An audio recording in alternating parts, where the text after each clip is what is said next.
St. John's finally gets that big win it has been looking for and has come oh so close to doing its last two times out against power conference opponents. They get out of this one with a 96-81 victory over Baylor, a Baylor team that I'm pretty high on. I think their offense has been largely awesome this year. I think they have a lot of weapons both in the backcourt and on the wing. You got two NBA guys with Tunde Yesufu and Cam Carr.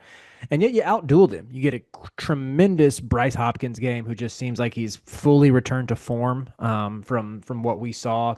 What was it now, like 3 years ago, essentially at this point. You get another great Uzziah Sellers game, who seemingly cannot miss this tournament. And across the board, they hold this offense under 40% from the field.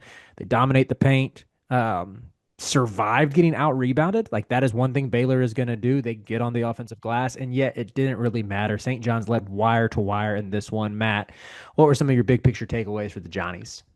Yeah, I was surprised by the rebounding disparity there, looking at this after the fact, because it didn't really feel that way. It felt like St. John's got every rebound they needed to get, as cliche as maybe that sounds. And for Baylor, I think it was as simple as we're just missing so many shots and we're so aggressive on the glass.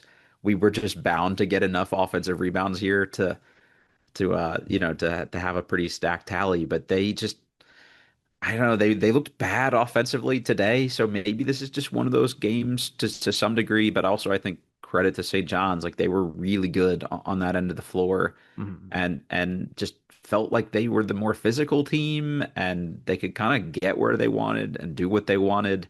And Hopkins, especially, it was just like a grown man against boys at times during this game. And I'm still really high on this Baylor team too. I was pretty high on St. John's coming in. We do like our top 25 thing here at Sleepers. I think I had that St. John's like 10. So I like this team.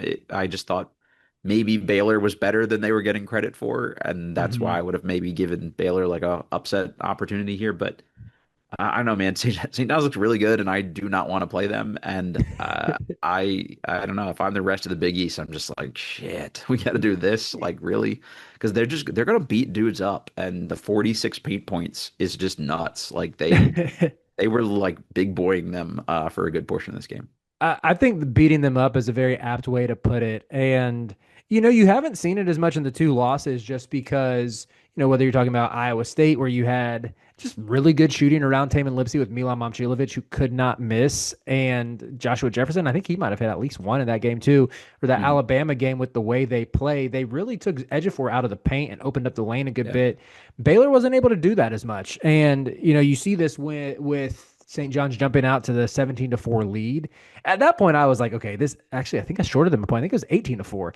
I never really felt like Baylor was going to win after that. I know they cut No, it to five a couple of times. I don't think they felt like that either, Riley, because I felt like St. John's gave them a few chances and they kind of threw a few haymakers back, like you said, to get it close. Hmm. But it was just never one of those things where I think they were just like playing to keep it close instead of like, oh yeah, yeah, we got this. Like that Right. was too big a Right. lead to spot a team like that.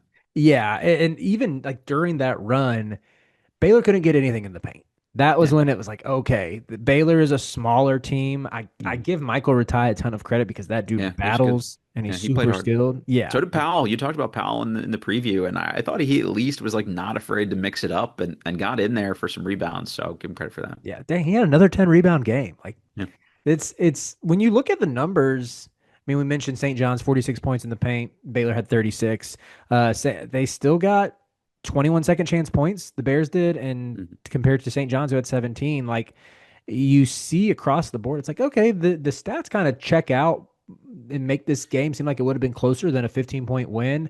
But I think it does come down to just St. John's cut the water off at the basket. They made it really, really tough for Baylor to score. Really when I think it mattered the most. And yeah, you just sort of saw them struggle to get back in there. What do you make of the St. John starting lineup though? This was one I said on a recap with Dion where I was like, Coach P, I got you. Just start Dylan Darling, start Uzziah Sellers, start Dylan Mitchell, start Bryce Hopkins, start Zuby Ejiofor. He didn't listen to me. Still tried to Joe San Sanan out there for to get the start, but Mitchell still ended up playing 25 minutes. What do you think is the best version of the St. John's lineup? Yeah, just one last thing on the overall takeaway. Like if St. Yeah. John scores 46 points in the paint and they shoot 50% from three, like you are not gonna beat them. Like it's just it is fundamentally impossible. And they only had 10 turnovers too, so it's not even like they were given that many chances. It was just a really solid performance. I like Dylan Darling a lot too, and I think Hmm. he's like a really good like I don't know, he's like the Trent Dilfer from the 2000 Ravens. Like he's just really solid enough to game manage, and I don't Yeah. even mean that in a disrespectful way, but like I Hmm. feel like these guys need a little bit of like, okay, who's going to feed the hot hand? Who's going to get people involved enough? And he does that. I don't know, maybe Mitchell likes coming off the bench or something. He had a really good game day and was like truly super impactful. And I think the bench points here for this one, 35 to 19 in favor of St. John's. Like this is maybe Ian Jackson's best game as a St. John's player. A couple times I looked up and was like, wait, what? Was it Ian Jackson doing a good thing? So that's a good sign for them that if he can do it, and I don't know, maybe Sonnen coming off the bench would be better for him too, to just regain a little bit more confidence like a Jackson maybe seems to have done. I think that's a good point. Yeah, like I can't remember which video I said this in. I think it was with Dion, where the last game against Iowa State, Ian Jackson only played 16 minutes.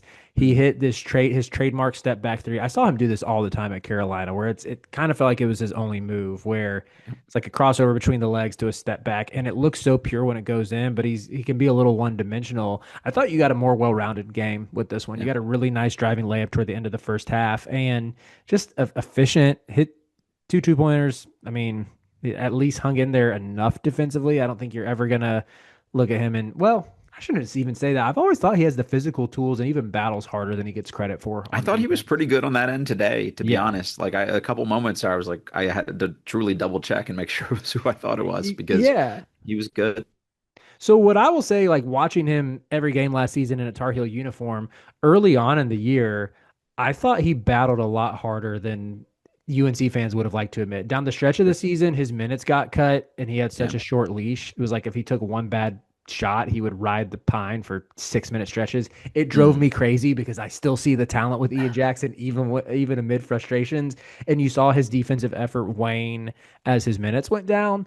But like again, I remember early last season before morale completely died on the UNC Tar Heels. Like he had moments where it's like, okay, Ian, he has some limitations on that end, but he's locked in at least and he's trying. And so I think going to a coach like Patino, I mean, you look at his minute share through these first five, how many games have they played now? Six, like first 6 games. It's been really inconsistent, and it wouldn't surprise me at all if it's starting to click. Like, okay, I need to be giving maximum effort on that end and sort of trusting you have shot creators around you. You have guys who are dynamic offensively. You don't Mhm. have to go carry the load like he felt like he did at times at UNC when he was in there and you have Elliot Cadeau who's limited and RJ Davis was commanding a ton of attention and didn't really have much of a front court to take pressure off you. Like that's just not the case this year. And I think you could continue to see him build on this and get really nice performances out of him. Fully agree. No notes on Jackson, honestly. I think that's perfectly said. Yeah. Any final thoughts on this one before we wrap it up? Cameron Carr is real good at basketball. I mean, was the takeaway. He looked like the only one like truly like excited for this particular matchup. Finished with 27 points, 5 of 8 from three, and he took a couple like really deep ass threes and made them, which was cool. Yesufu at a certain point, who I love if you watch the preview.